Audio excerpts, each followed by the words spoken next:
guys, welcome to another Vlogmas video.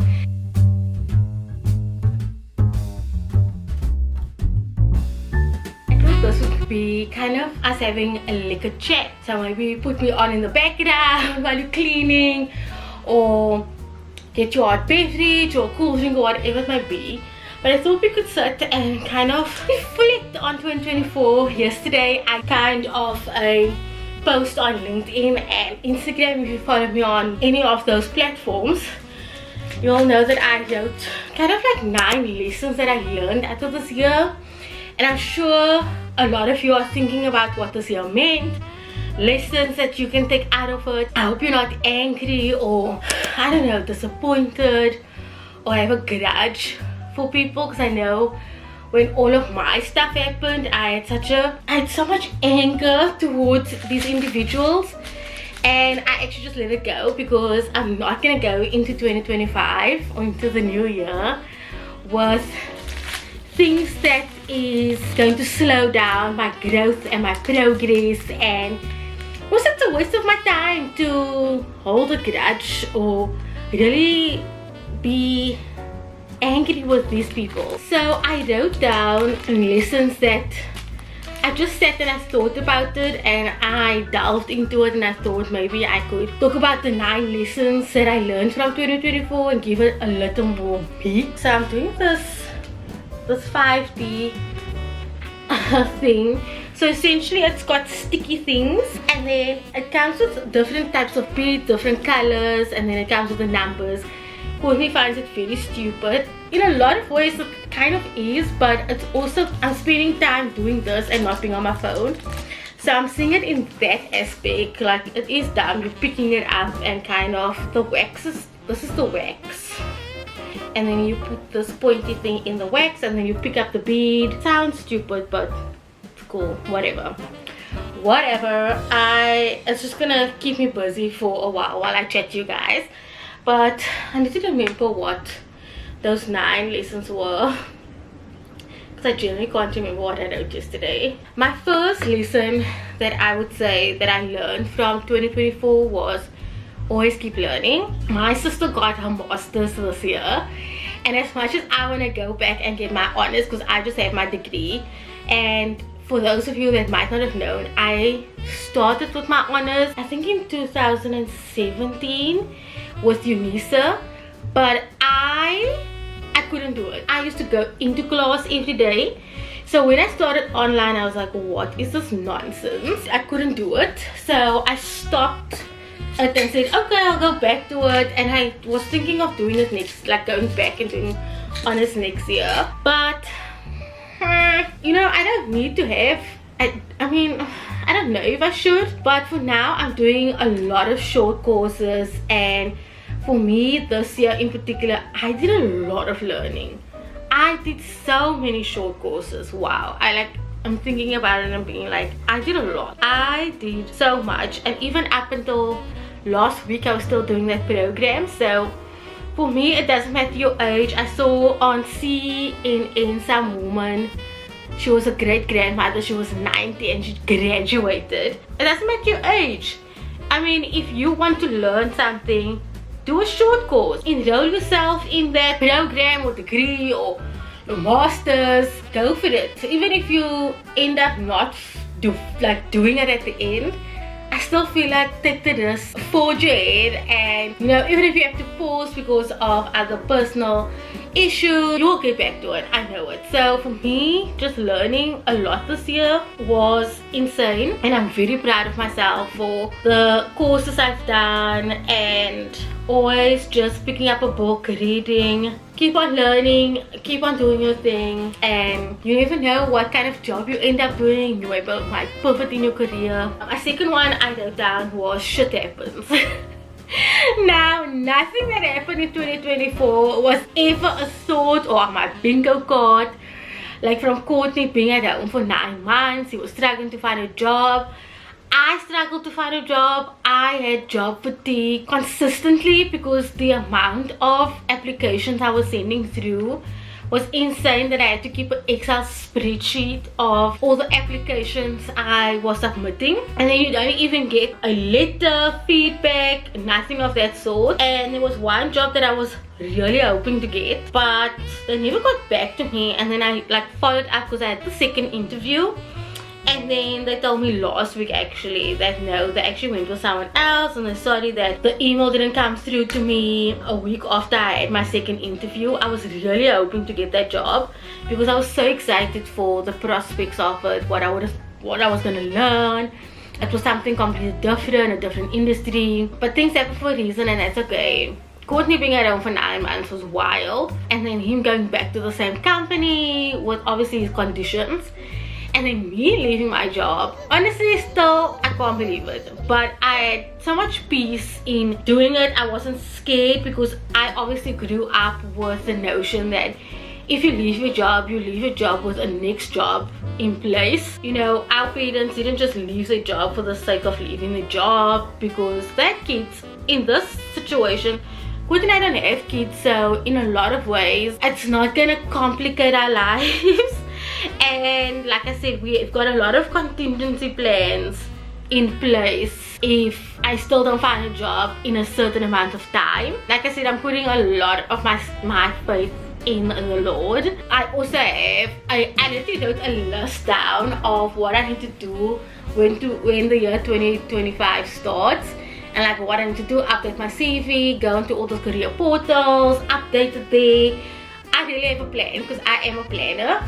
But whew, this year was not on the plan at all. I have to embrace the chaos. I embraced it fully. I didn't expect me to embrace it at all, because I secretly am someone that is really scared, really anxious. I want to know what's happening. I want to know to the cent when it comes to money, so I can put on my Excel spreadsheet. Like, that is the type of person I am. So for all of this to transpire this year, wild. The next thing I wrote was, your mental health is everything. Now again, we didn't grow up, well, in my household and my family and the people that I surround myself with, we didn't grow up with thinking about your mental health.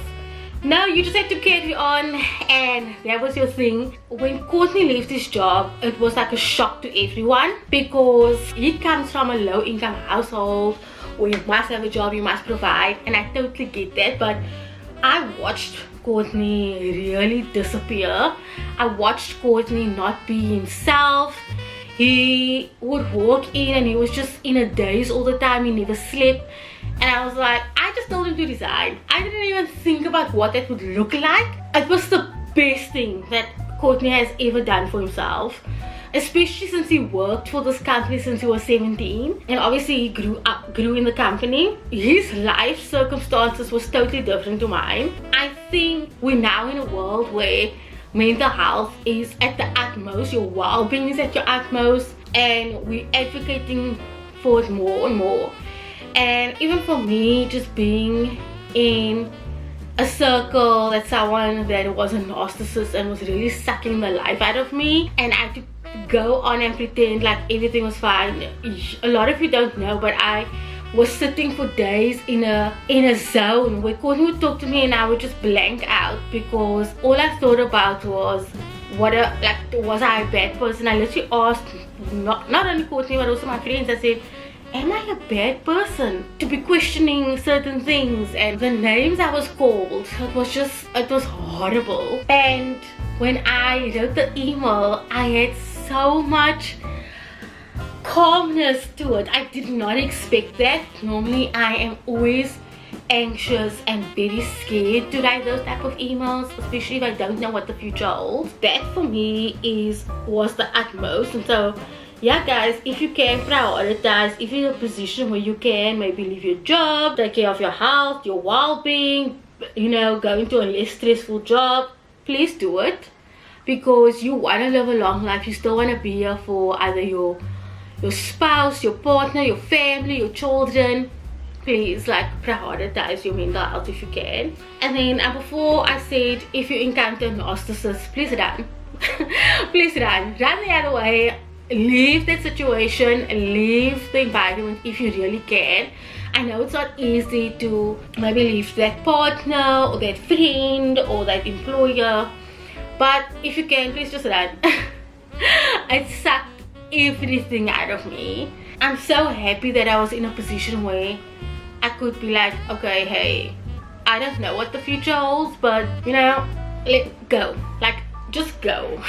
And then number 5, I wrote, spend time with your loved ones. This one for me really hit home because when it was COVID and everyone was at home, I'm sure a lot of us was on the verge of killing our spouse, our partner, our children, 24/7. Courtney was here for a month. We stayed for a month because then he was kind of essential in a way, and then he ended up going back, but we nearly killed each other. We were gonna strangle each other, like that's how bad it was. And so when Courtney resigned, I thought that the same kind of reaction was gonna happen. But I had the best time with Courtney. You guys have no idea. I did not expect it. I have cherished every moment I spent with Courtney. We had stuff to talk about, we laughed, we did everything together. It was so much fun having Courtney around. And I think a lot of why it worked so well was because the household or the chores wasn't fall upon me because I was working from home. And so with working from home, you were almost entitled to do all the chores, and that was like a big, like I was exhausted. I was looking every time at the washing and dishes and everything fell on me. And then when Courtney was at home, he did it and he took away a lot of that stress. I think that's why it was so much fun to have him around, because for 9 months I never did chores. I mean, yeah, I did a few things here and there, but majority of the time that was his job, which is now my job now, being at home. And Courtney found his love for music again. He got himself like a CDJ. I really cherish the moments I spent with Courtney in the 9 months he was at home, or my house husband, as I was telling everyone, because you never find house husbands anymore. But I had the best time with him. I really can't believe it. And you know, it might be that I'll only ever have that time again with Courtney if we both retire. If you can, spend as much time with your loved ones, because in a blink of an eye, time just goes by so fast. You know, you lose your loved ones for various reasons, and yeah, just cherish it. Take as much videos and pictures as you want, because it's so great to look back at it.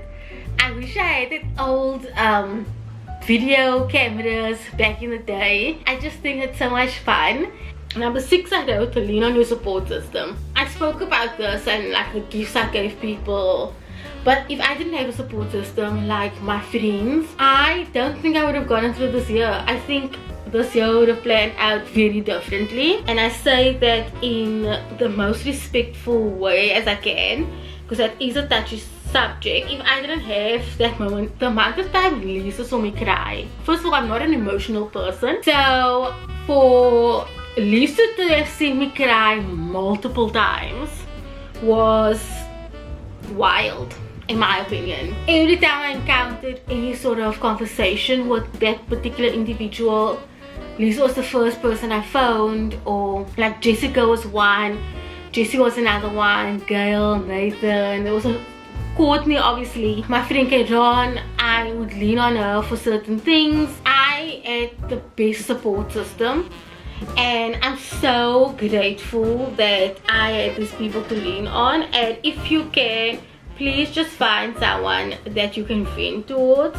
I started journaling as well, and that has helped a little bit. If you can find a support system that can just be there and listen to you, please hold dear to them. I'm so grateful that they showed up for me, because you don't get that anymore. So I'm very grateful for the people that let you just listen to me. Number 7, I said seek help. I never thought in my wildest dreams I would have to speak to a therapist. All my friends are speaking to professionals, and I was just like, no, I don't need to. I'm dealing with it in my own way. In the end, I realized that I need to seek professional help, and as much as it's not part of a of my budget that I would like to have part of. I also think it's really vital for me that I find tools that's gonna help me not take this trauma with me to my next workplace or interfere with my personal life. I don't want that. Having found a therapist now, I've only spoke to her once this year, and then we have every second week I've scheduled for January and February, just so that we can speak about it, find tools for me to deal with everything that I went through. It's not normal for the things I had that transpired this year. I recall telling my therapist, and she was like, I can't believe you went through all of this. And even saying it out loud was wild for me. If you can afford it, if you can see if your medical aid can do it, or find like a coach or something, please seek professional help. I'm hoping that it will do wonders for me. And then I don't do the things that you love. I'm a very creative person. Like doing stuff like this brings me so much joy. Scrapbooking, I was doing bangles at the time. I'm painting, coloring in, doing all of these YouTube videos. Oh my word, it is bringing me the most joy. And yes, I'm not making money from it. I'm spending more money than I'm making money.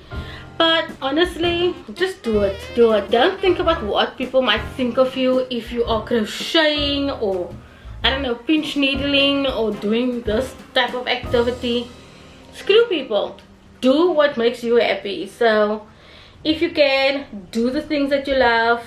If it is that you want to go bungee jumping or learn to ski, or I don't think we have. It's been snowing in some regions of South Africa, so hey, go surfing, I don't know, do ballet, I don't know, do whatever you want to do. Take on that. My mother's phoning me. Oh? Are you at home? Yes. Okay, well, you know what I'm just thinking? Sorry for that. My mother's phoned me. She thought I had income protection, and we did speak about it a few years ago when COVID just hit, but then a lot of these institutions took it away. Anyway, but yeah, do the things that you love, do the things you enjoy, and don't care what anyone else thinks. And then the last one I said was be spontaneous. Now, if you guys remember, Courtney and I decided lastminute.com we were going to Mpumalanga in March. Let me tell you, that is something that Courtney and I have never done in our lives, in terms of not planning ahead, because a lot of times these road trips, they cost a lot of money, and if I don't plan, then it's just not gonna work out. And also, I am just a big planner in general, and I don't have all this disposable money on hand. But Courtney and I were just like, we can always make money again, which I didn't recoup the money back this year, but we just went. It was wild. I honestly just told Courtney, let's just go. I planned it out so quickly, within a day. I just told my manager at the time, oh, I'm taking 2 weeks off. Obviously Courtney wasn't working, and we just went, and it was by far the best thing Courtney and I did. It was well, first of all, driving from Cape Town to there, long journey, but we got to experience so much. Honestly, just be spontaneous once in a while. If you're a planner like me and doing trips or doing things last minute is not your thing, I think just try it out. You'll be surprised by what you'll find and what you'll discover. And honestly, I know in 2025 I'm gonna try and do a lot more spontaneous things and not get irritable when people, well, there's some things that way I don't like to be invited to things last minute, because you do plan your month out kind of. Whereas Courtney, very FOMO person, so he is always a fear of missing out. I'm gonna try and do more spontaneous things like I did with that trip. I learned so much. There's obviously a lot more, but those were my 9 lessons I learned for 2024, and I hope that you will sit down and think about what 2024 has brought you and your family, or you in general. I don't have any thoughts for what 2025 is gonna be like. Certain things obviously I will stay away from, certain people I'll stay away from, and I will try my best to, you know, not have big expectations. But I hope you will have some time to sit and reflect and think about everything, and I hope that 2025 is going to be a fantastic year for you. And even if it's not, think about the lessons that you can learn from it, because like I said, I could have still been sitting here angry, throwing curses at the person, but it's not gonna benefit me in any way, shape or form. What's gonna benefit me is finding growth in what happened to me and improving myself and growing, and that's what I'm gonna do. So thank you guys so much for just this year, for being here, for listening to me, for encouraging me, for cheering me on, taking your time out to sit and watch these videos, because time is precious and you want to spend your time wisely. So the fact that you are even listening to me, thank you so much. I hope that this next few days is gonna be a blast for everyone. I hope you're closing off work. Thank you guys so much for listening to me, and I will see you in the next Vlogmas video. Bye.